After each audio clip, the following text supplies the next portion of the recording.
Comience su día con el devocional gratuito En Contacto. Suscríbase hoy mismo.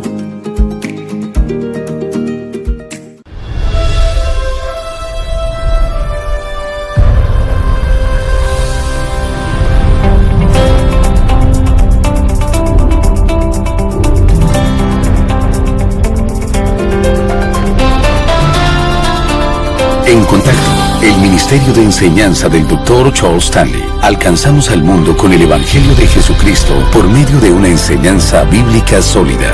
Hoy en el programa En Contacto, la Navidad, tiempo para dar.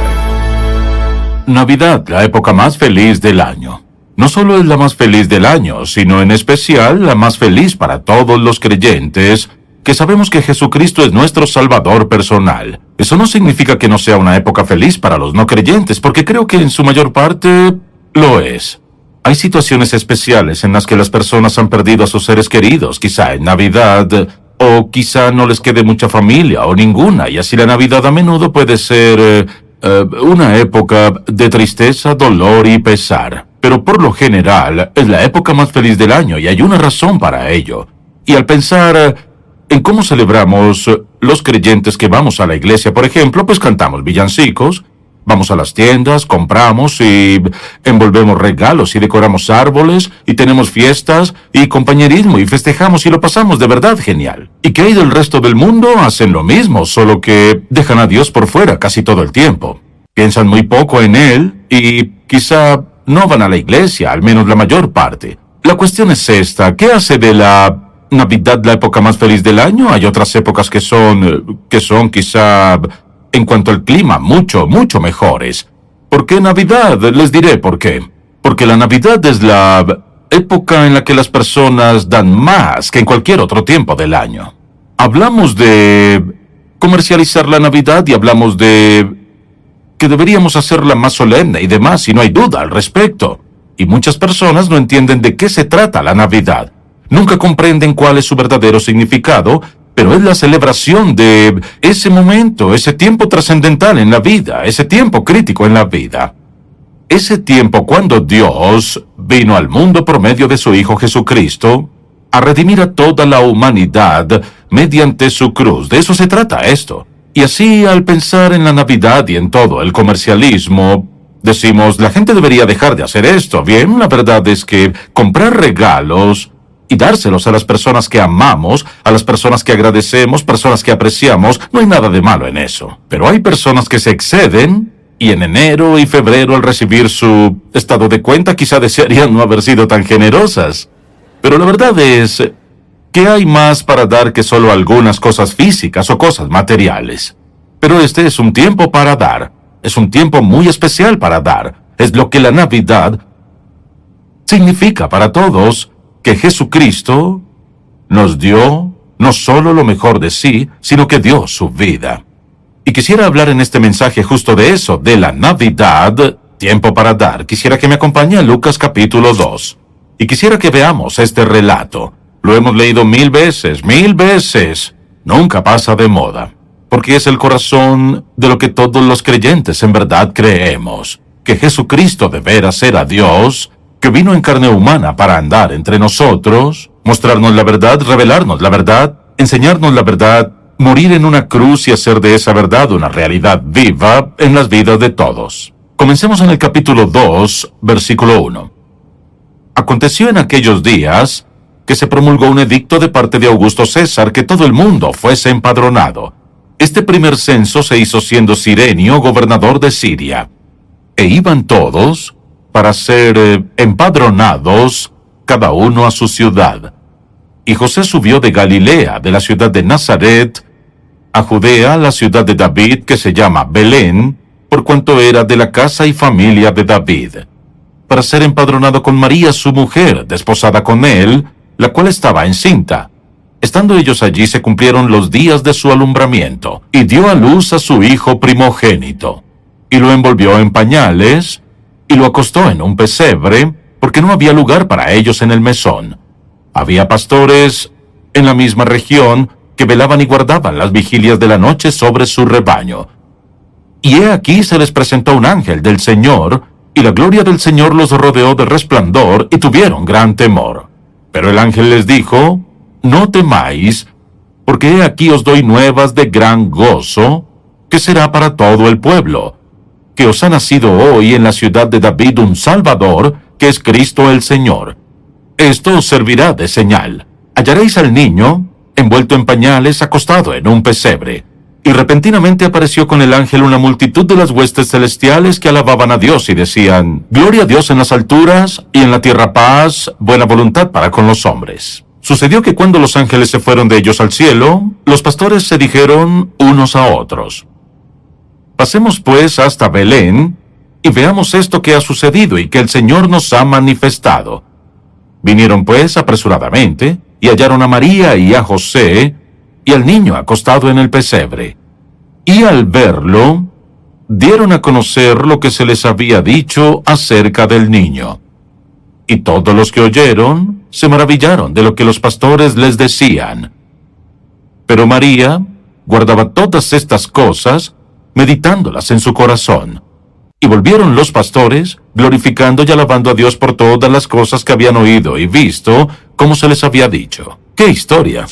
¿Cuántas veces hemos leído esa historia? Navidad tras Navidad, y ¿no es interesante que nunca pase de moda? ¿Por qué? Porque el Evangelio no pasa de moda. La esperanza, y el ánimo, y el gozo, y la certeza, la confianza, y el perdón, y el amor, y el gozo que el Señor Jesucristo pone en nuestro corazón no pasan de moda. Quisiera que vea en este mensaje algo, y es que todo en Navidad tiene que ver con dar. Y comenzaremos viendo el nacimiento de Cristo y entenderemos cómo todo lo que rodea ese nacimiento, cada parte de ese nacimiento, tiene que ver con lo que damos. Y comenzaremos, por ejemplo, con la misma Virgen María. Y quisiera que vea lo que ella dio más de lo que nos damos cuenta. Y si se fija, la Biblia dice en el versículo 38 del primer capítulo de Lucas: María dijo al ángel que había anunciado lo que Dios haría, que ella concebiría por el Espíritu Santo y daría a luz un hijo, y se llamaría su nombre, o se le llamaría Hijo de Dios. Ella dijo así, después que él dijo: nada hay imposible para Dios. María dijo: he aquí la sierva del Señor, hágase conmigo conforme a tu palabra. Y el ángel se fue de su presencia. Bien, ¿qué dio María? María ante todo dio su cuerpo, porque el ángel dijo: en tu vientre nacerá el Mesías.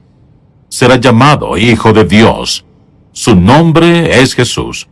Bueno, ella dijo: hágase conmigo conforme a tu palabra. Es decir, se rindió, dio su cuerpo para llevar en su vientre al Hijo de Dios. Pero no es todo lo que dio, porque estoy seguro de que mientras el ángel hablaba, pasó esto por su mente, quizá en un tono muy serio. ¿Qué significa esto? Porque mire, en ese tiempo, si un esposo o una pareja estaba comprometida, era como estar casados, eran marido y mujer, solo que el matrimonio se consumaba hasta el final del periodo de compromiso. Bien, si una mujer quedaba embarazada durante ese periodo, era considerada culpable de adulterio. Se le llamaba ante los ancianos de la ciudad, y estos hacían un juicio, y claro, era avergonzada y deshonrada, y cargaba con la culpa, y recibía la condena de sus amigos y su familia.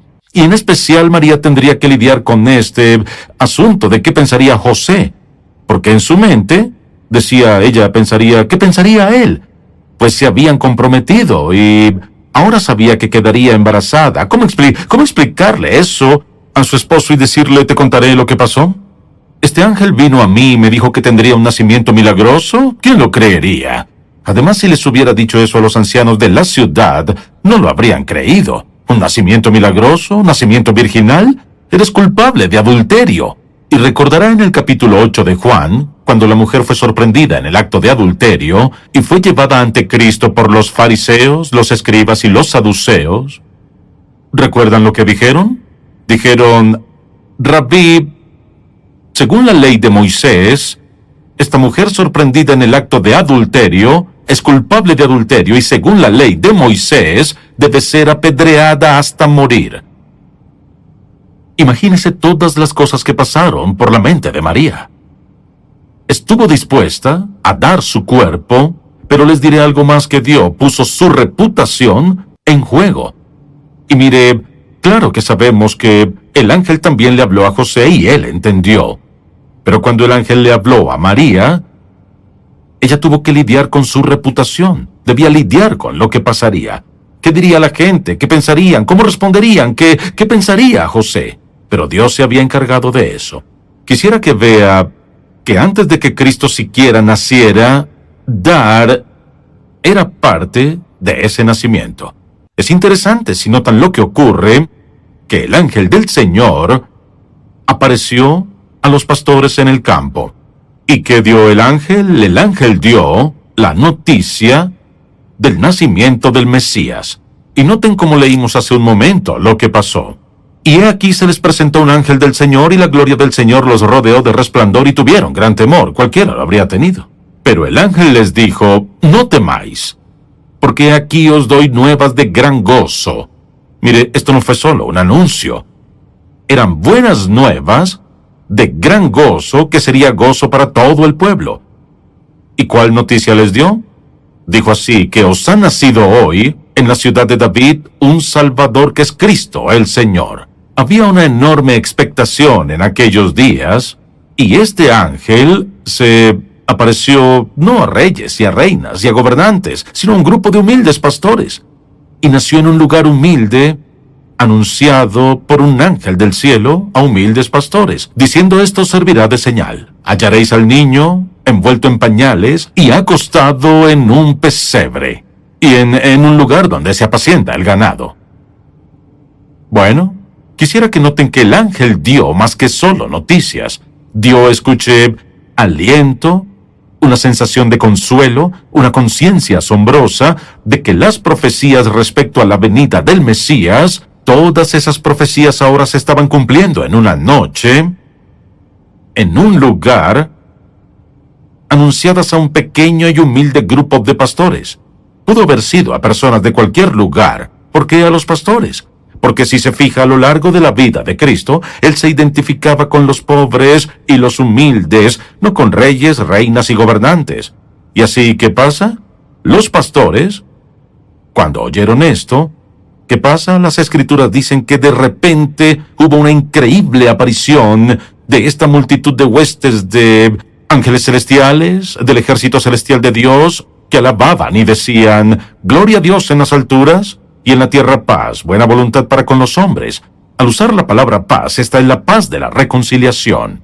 Es cuando Jesucristo entra en la vida de alguien, y esto es lo que hace: llega a su corazón pecaminoso, que a causa del pecado lo ha separado de Dios y lo reconcilia, es decir, lo restaura a una relación correcta con el Creador.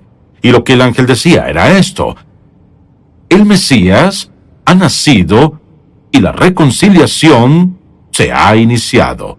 El pecado que separa a la humanidad de Dios se ha resuelto de una vez por todas con la venida del Mesías. Y así, los ángeles cantaban haciendo alarde de la venida del Mesías. Gloria a Dios. Imagínense lo que dirían. Quizás solo veamos un poco de ello aquí. ¿Y luego qué pasa? La Biblia dice: después que los pastores lo oyeron, tenían algo para dar. Dijeron de inmediato: vamos directo a Belén, busquemos y hallemos a este niño. Escuche cuidadosamente lo que pasó. Hallemos a este niño. Y así fueron y, claro, Dios los llevó al lugar correcto. La Biblia dice que vinieron a toda prisa y pudieron llegar hasta María, José y el niño que estaba en el pesebre, como el ángel había dicho. Y al verlo, dieron a conocer lo que se les había dicho acerca del niño. Y todos los que oyeron se maravillaron de lo que los pastores les decían. Ahora escuche muy bien. Vea lo que pasa aquí. Cuando los pastores oyeron la verdad de las huestes celestiales y del ángel del Señor, de inmediato fueron a averiguar si era cierto. Y claro que estaban convencidos al ver esta hueste celestial que glorificaba a Dios, y fueron a indagar por su cuenta. Y cuando lo hallaron, cuando descubrieron al niño, después de reconocer que este era el Mesías, Cristo el Señor, el que hemos estado buscando, es el que hemos esperado, salieron con entusiasmo, emoción, confianza en el corazón. ¿Qué vieron? Dieron el primer testimonio personal del Hijo de Dios. Debieron haberlo hecho con entusiasmo, con emoción. Debieron haberlo hecho muy convencidos en su mente y corazón. Hemos visto al Mesías a quien hemos estado esperando. Quisiera que recuerde esto.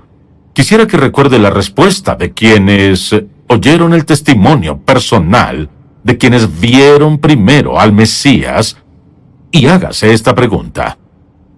¿Es esta la forma en que respondo a la verdad? Escuche lo que pasa. Y todos los que oyeron se maravillaron de lo que los pastores les decían. Punto. No fue que escucharon y se dijeron, vamos a indagar, veamos si es verdad, averigüemos si es verdad. Se maravillaron y siguieron con su vida. ¿Y sabe qué pasa? Muchos aquí han hecho lo mismo. Han oído el Evangelio de Jesucristo claramente. Han oído el hecho de que sus pecados los separan de nuestro Dios. Y han justificado lo que oyeron muchas veces diciendo, no soy tan malo. Soy tan bueno como los demás y otras cosas. Pero en el fondo saben que han oído la verdad del Evangelio de Jesucristo. Cristo dijo, yo soy el camino, la verdad y la vida. Nadie viene al Padre sino por mí. Lo ha oído una y otra vez. ¿Y sabe lo que ha hecho? Ha hecho lo mismo que los que oyeron el testimonio de los pastores que vieron al Hijo de Dios de niño. Solamente se maravillan. Tan solo se limita a pensarlo, y lo ha dejado pasar, y sigue viviendo su vida como la ha vivido siempre, y sigue oyendo el Evangelio, pero en vez de aplicarlo a su corazón, en vez de escudriñarlo y preguntar a Dios, Señor, ¿este mensaje es para mí? ¿Tratas de hablar a mi corazón? ¿Me estás diciendo algo personalmente? ¿Hay algo con lo que deba lidiar en mi vida? ¿Es mi pecado lo que debo confesar? ¿Necesito arrepentirme? ¿Necesito ser salvo? ¿Y necesito ser lo que tú quieres? Solamente se ha seguido maravillando, escuchando y cerrando la mente y cerrando el corazón a la increíble verdad de Dios. Esto es lo que pasó. Los pastores, vea lo que dice la Biblia, dice, y volvieron los pastores glorificando y alabando a Dios por todas las cosas que habían oído y visto, como se les había dicho. Estaban emocionados. ¿Por qué? Habían visto al Dios vivo en carne humana. Ni se dieron cuenta cuánto habían visto, pero estaban convencidos de que este era el Mesías, el tan esperado Mesías. Los otros solo se maravillaron. ¿Será el caso suyo que solo se maravilla? Llega la Navidad y ve las escenas del pesebre que ha visto antes. Oye los villancicos que ha cantado o oído antes. Oye quizá uno o dos mensajes de Navidad que ha oído antes y solo sigue maravillándose con ellos. Lo que no comprende es esto. No sabe todo lo que ha perdido. Mire, la gente que oyó el testimonio de los pastores no se tomó el tiempo para averiguar y ver por sí misma. Vea lo que perdieron. Podrían haber visto al Mesías, podrían haber entendido quién era y reconocer al Salvador del mundo. Un día, cuando sus hijos crecieran, les podrían decir, ¿saben qué? Este hombre que predica y enseña es el Mesías. Es el Hijo de Dios. Yo lo vi. Yo lo vi con mis propios ojos cuando era un bebé en el pesebre. Lo vi cuando era un pequeño niño. Y debes saber, hijo, debes saber, cariño, que este hombre es el Hijo de Dios. Cree lo que dice. Solo se maravillaron de eso. ¿Se ha dado cuenta de cuántas personas a las que ha conocido les pudo haber relatado el Evangelio simple de Jesucristo que da vida eterna y que debido a que solo se maravilló, nunca decidió hacerlo, ni nunca se preguntó qué significaba para usted? ¿Cuánta gente se perdió la verdad del Evangelio porque usted solo se maravilló, en lugar de hacer algo personalmente? Bueno, quisiera que se fijen en alguien más aquí. No solo estos pastores tenían algo para dar, sino que alguien más tenía algo para dar. Del oriente, quizá de algún lugar cerca de Persia, o muy cerca, pues de ahí venían estos sabios. Quizá no llegaron allí esa noche, no podían. Pudo ser al día siguiente o la siguiente semana, pero llegaron. Estos hombres eran científicos, hombres muy intelectuales, y también eran filósofos. Recibieron el mensaje de que había nacido un rey, y que la luz que habían visto, esta extraña luz, la estrella resplandeciente, cualquier tipo de luz que haya sido, los conduciría al lugar exacto a donde nacería este niño. Y emprendieron un viaje, no sé cuánto tiempo, cuánto duró, pero no cabe duda de que Dios también dispuso, tal como dispuso la entrega del decreto de César Augusto, dispuso que uno de sus cuerpos celestiales comenzara a moverse y avanzara hasta llegar a Jerusalén. Al recibir esa luz, entendieron el mensaje de algún modo. Vinieron a Jerusalén y preguntaron: ¿dónde está el que nació, el rey de los judíos? Y por supuesto que decían que había de nacer en Belén, y luego lo hallaron. Y cuando lo hallaron, ¿qué hicieron? Cayeron de rodillas, y la Biblia dice que dieron oro, incienso y mirra. ¿Cuántos eran? No lo sabemos. Dieron 3 regalos. Pudieron haber sido 3, pudieron haber sido más. Pero dieron regalos dignos de un rey. Y si se fijan, todo lo que rodea el nacimiento de Jesucristo tiene algo que ver con alguien que da algo. Y además, está otro que también dio, que es Dios el Padre. Y Dios el Padre había dado muchos más regalos antes de este. Nos había dado este planeta Tierra, en el cual nos dio una tremenda abundancia de cosas. Y dio esos cuerpos celestes, el sol, la luna, las estrellas, para alumbrarnos. Nos dio las estaciones para fecundidad y cambio de belleza. Luego nos dio también la revelación de sí mismo que vemos en la naturaleza, en la creación. Dios dice en Romanos capítulo 1 que Dios se ha revelado en la creación. Revela su poder creador, revela muchas cosas mediante su creación. Y dice, por tanto, nadie tiene excusa para no creer que hay un Dios, para no creer en Dios, cuando la creación misma es un bello testimonio de tal orden, plenitud y perfección en cada aspecto. Él es la fuente de ello. Y al pensar en todo lo que Él ha dado la revelación de sí mismo, pero también ha dado lo más precioso que podía darnos, que fue su Hijo unigénito, el Señor Jesucristo. Y con Él nos dio el perdón de nuestros pecados. Él nos dio la posibilidad y el privilegio de ser un hijo de Dios, una persona en la familia de Dios. Él nos dio la promesa, la presencia de su Espíritu Santo en nosotros, lo que significa que cada creyente tiene dentro de sí mismo y en su ser al Dios vivo viviendo en su interior. Él nos dio la promesa de la provisión, la protección, su presencia y algo de prosperidad en nuestras vidas. No se le olvidó nada. Pero por lo que nos dio por encima de todo, lo que nadie más podría darnos es el regalo de la vida eterna. Y todo eso viene gracias a su Hijo Jesucristo. Nos ha dado muchas cosas. Nos ha dado la vida misma. Y nos dio una mente creativa que descubre y crea y desarrolla. Pero sobre todo nos dio a su Hijo Jesucristo. Piensa en esto un momento. Si todo en torno a su nacimiento fue dar, y todo lo relacionado con su vida fue dar, y todos somos seguidores de Cristo, ¿cuál debe ser la característica de nuestras vidas? ¿No deberíamos caracterizarnos por ser personas dadivosas? Nuestro Padre Celestial que nos salvó, nos dio vida eterna. Cristo dio su cuerpo para llevar nuestra deuda de pecado. A donde quiera que vea, Dios Padre, Dios Hijo y Dios Espíritu Santo dan. ¿Quién nos da vigor para compartir el Evangelio? Su Espíritu. ¿Quién lo capacita día a día para vivir su vida? Su Espíritu Santo. Dios Padre, Dios Hijo, Dios Espíritu Santo, siempre dando.